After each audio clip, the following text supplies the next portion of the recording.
Like IBB, confess your anti-people's action, civil war, coup and counter-coup. Ohaneze chieftain tells past, present rulers. And now to the news info. A former spokesman of Ohaneze Ndigbo worldwide, Chuks Ibeibu, has called on other past and present Nigerian rulers to take bold steps as former military president Ibrahim Babangida and confess their anti-people's action, which cost millions of lives, like the civil war, coup and counter-coup. All of them should come and start confessing their sins. Nigerian Punch reports that Babangida disclosed that the late Chief Moshood Abiola was the rightful winner of the presidential election held on June 12, 1993. IBB made this revelation in his autobiography titled A Journey in Service, which was launched in Abuja on Thursday, February 20, 2025.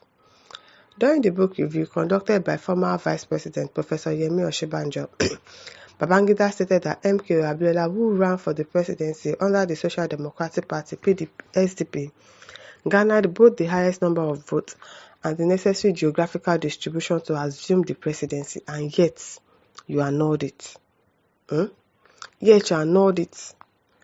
Reacting to the development, Ibeibu, in a statement to journalists in Umuahia, the Abia State capital, on Friday, declared that the IBB's confession about Moshood Abiola winning the June 12, 1993 presidential elections are apt. Ibeibu said he expected Babangida to also speak on significant events that took place during his regime. According to him, Nigerians were still waiting to hear what happened on the Hercules air crash, Gloria Okonkwo issue, Dele Giwa, among others.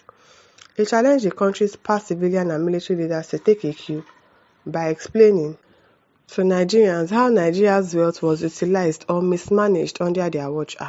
If they have the liver to come and speak the truth and nothing but the truth, don't add lies to it, because this person, this Babangida, is not 100% truthful. They should really come and start confessing their sins. He added, we need to know all this for permanent reconciliation. If anyone says, absolutely. Absolutely. Spencer says those bastards that kill and murder Sir Hamadu Bello and Tafawa Balewa should also confess if they don't want their generation to suffer and die shamelessly like a dog knocked down by a car. At least Babangida has confessed his own sin. Let those that partake in the death of their two northern nationalists confess in their graves, or their children and co-murderers still alive. If not, Amadioha will attack them. No be small thing. Patrick Abiola says, yes, so confession time, blessing time. Yes, everybody should come and start confessing their sins. This is an opportunity. There's already an open space to confess your sins so that we can reconcile, and probably there will be peace. And then we can now unite all over again, because maybe that is going to work. Jim Oluyemi says, I beg, what's the point? Their confession, they're using it to catch crows. Are they using it to catch crows? I don't know. I believe how Professor Yemi Osinbajo introduced the president during the book launch of IBB, so I don't think there is sincerity in that confession. Well, that confession, some are true, but some, they are still lies. It's not 100% truthful. It's not. Before Lionel says, the much anticipated confession is that of the man who supervised the slaughtering of innocent people of Southeasterners, by extension, Biafra people, and was supported by Britain and her allies. I'm talking of no other person than the self-acclaimed prayer warrior. Go on, I am talking of you. Come out and talk now. Go on, oh yeah, you two, they are calling you. Come out and talk. Chukwudim Anyalike says, IBB that is lying over the death. Exactly, IBB is lying. He's not truthful. He's not confessing truthfully. He's still hiding some things. John Giovanni says, like IBB, they should continue to tell lies like IBB. IBB confessed nothing. He's telling the same lies.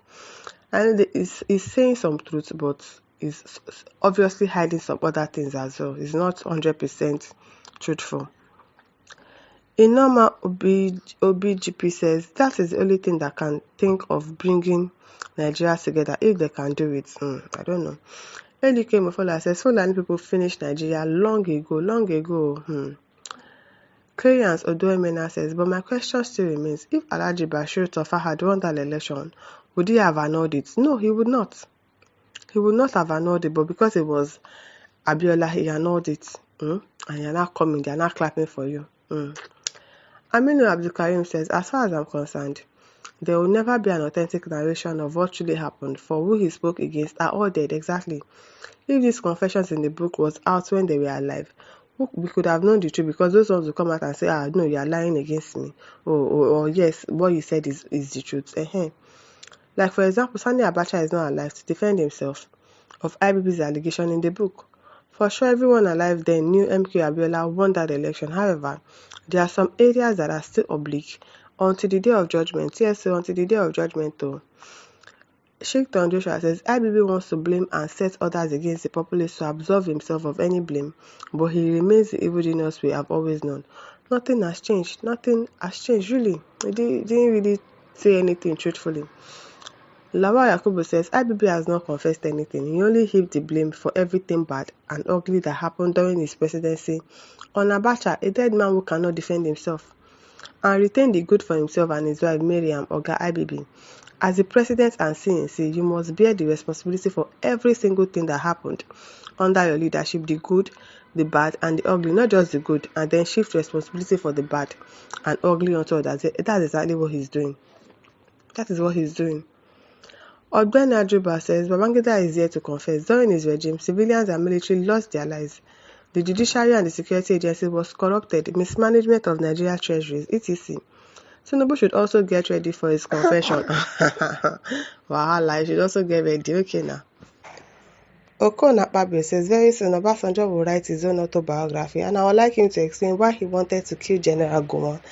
And he must explain why he killed Dimka, and lastly, he should look for Dimka's children and compensate them handsomely. Otherwise, peace shall elude him, whether in heaven or hell. Now, wow, a whole lot of things has happened in this country. Now, Shadajimo says, what's hard to believe is how it is not an Igbo coup, a coup in which top-notch frontline politicians from the other two regions were gruesomely killed, only for such in the east to be spared. I beg.